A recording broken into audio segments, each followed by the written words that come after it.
প্রশ্ন হলো, মহিলারা গোসল করলে কাপড় পূর্ণ খুলতে হয়, তাহলে ছাদবিহীন গোসলখানায় তা করা যাবে কিনা এবং সেখানে কাপড় কিভাবে খুলবে ও কিভাবে পরবে জানালে ভালো হয়। সহিহ সুন্নাহর আলোকে ফরজ গোসলের জবাব চাই।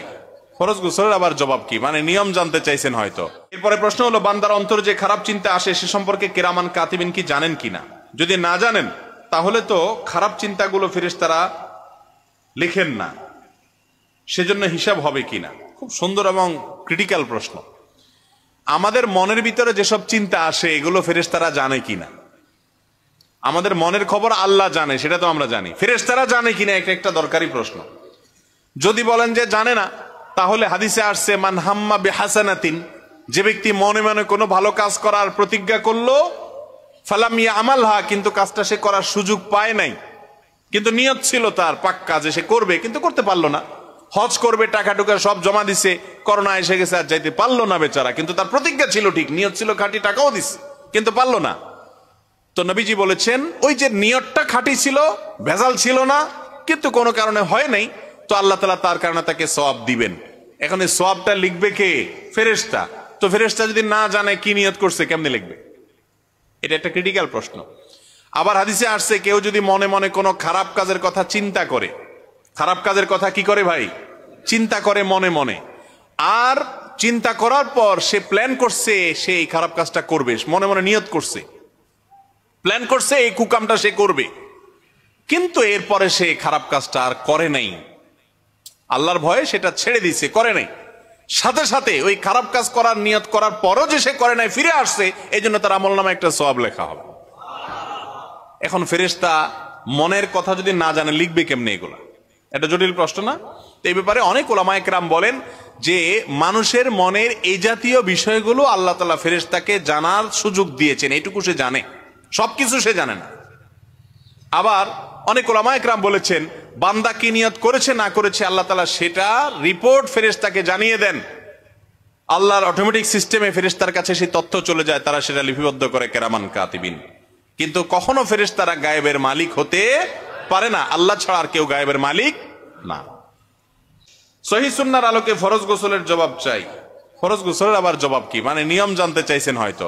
ফরজ গোসলের নিয়ম হলো ভাই, আপনার কাপড়ে শরীরে কোনো জায়গায় যদি নাপাক লাগে, প্রথম কাজ হলো যেই জায়গায় রানে পায়ে হাত যেখানে নাপাক লাগবে বা কাপড়ে, ওই জায়গাটা আগে ধুয়ে ফেলবেন টয়লেটে গিয়ে, 1 নম্বর কাজ। ওইটা কি করে ফেলবেন? নাপাকের জায়গাটা টেপে ধরে বা টিউবওয়েলের পানিতে ধরে বা পানি ঢেলে ওইটা আগে ডলে ধুয়ে ফেলবেন। ওইটা ধোয়া শেষ, এবার 2 হাতের কবজি 3 বার পর্যন্ত ধুবেন, তারপরে 3 বার কুলি নাকে পানি দিবেন, এরপরে মুখ ধোবেন অজু করার মতো, তারপরে হাত ধোবেন কনুই পর্যন্ত, তারপরে মাথা মাসে করবেন, এরপরে পাও ধোবেন না, পাও ধোয়াটা স্টপ রেখে মাথার উপরে পানি ঢালা শুরু করবেন।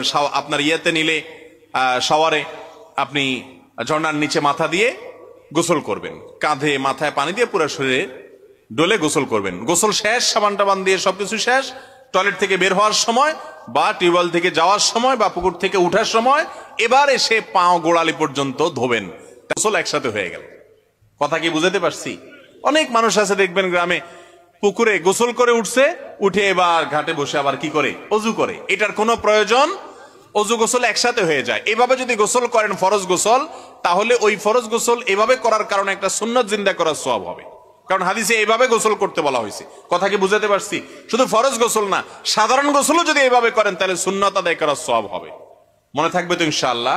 গোসল যখন করবেনই একটা সুন্নাত আদায় হয়ে যাক, অজু করার মতো করে অজু করবেন, এরপর গোসল করবেন। মনে রাখবেন নবী করিম সাল্লাল্লাহু আলাইহি ওয়াসাল্লাম প্রত্যেকটা সুন্নাতের রহস্য আছে, কোনো না কোনো উপকারী দিক অবশ্যই সেখানে আছে। আপনি যদি করেন নিজে লাভবান হবেন ইনশাআল্লাহ। তাহলে এটা হলো গোসলের ফরজ গোসলের পদ্ধতি। যদি কেউ এই পদ্ধতি অবলম্বন না করেন, হয়তো এই সিস্টেমে কেউ গোসল করেন নাই, তাহলে কি আপনার ফরজ গোসলের জন্য আদায় হয় নাই?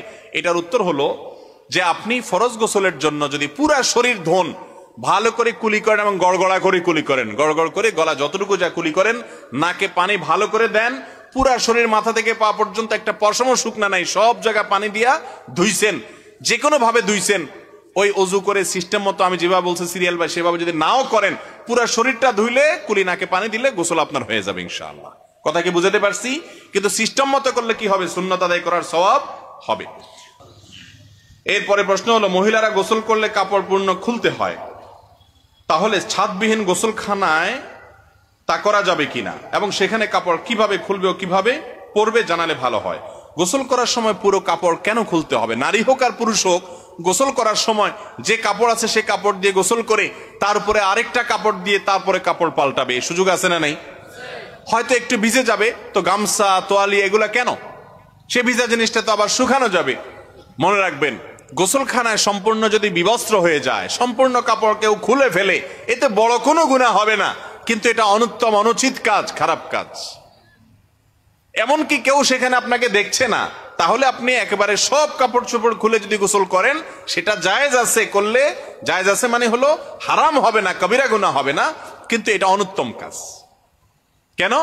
কারণ নবী করিম সাল্লাল্লাহু আলাইহি সাল্লাম বলেছেন, কেউ যদি নির্জনে থাকে, একাকী থাকে, ওই সময় যদি সে বিবস্ত্র হয় যে কেউ তো দেখতেছে না, আমি একা, অসুবিধা নাই, তো তার এই কথা মনে রাখা উচিত, আল্লাহ সবকিছু দেখেন, আল্লাহকে অন্তত তার লজ্জা করা উচিত। আজকাল বেহায়াই, নির্লজ্জতা এই পর্যায়ে চলে গেছে, এগুলো আমাদের কাছে এখন আর কোনো ব্যাপার নাই। এজন্য সমাজ থেকে দেখবেন লজ্জা শরম নাই, এখন আর উঠে গেছে। এজন্য লজ্জা শরম যেন থাকে, সেই চেষ্টা আমাদের করতে হবে। মেয়ে হোক ছেলে হোক, গোসল করলে সব কাপড় চোপড় কেন খুলতে হবে? যদি প্রয়োজন হয়, গামছা নাই, তোয়ালিয়া নাই, বাধ্য হয়েছেন, খুলছেন, জায়েজ আছে, কিন্তু বিনা প্রয়োজনে যখন তখন আপনি এইভাবে গোসল করা উচিত না।